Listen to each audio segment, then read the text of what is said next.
শেষ পর্যন্ত কোনো অঘটন বাদেই ফাইনালে রিয়াল মাদ্রিদ। চিরচেনা রূপে ইউসিএল মাতিয়ে আবারও একবার ফাইনালে মাঠে নামবে রিয়াল মাদ্রিদ।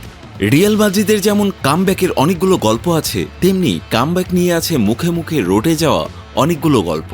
রিয়াল শেষবাসীর আগে হারে না।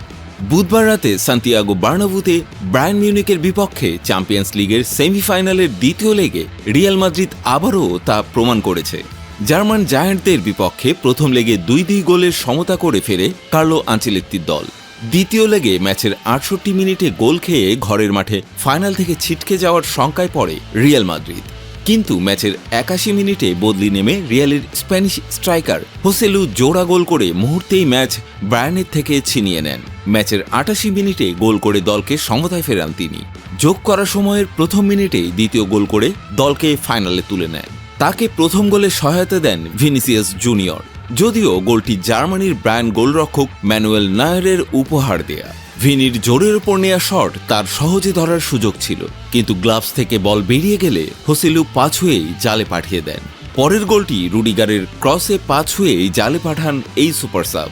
ফাইনালে রয়েছে আরেক শক্তিশালী ডর্টমুন্ড, যারা সদ্য ফরাসি জায়ান্ট ক্লাব পিএসজিকে হারিয়ে ফাইনালে উঠেছে। তাই তো সবাই ধারণা করছে ইতিহাসের অন্যতম সেরা ইউসিএল ফাইনাল হতে চলেছে এবার।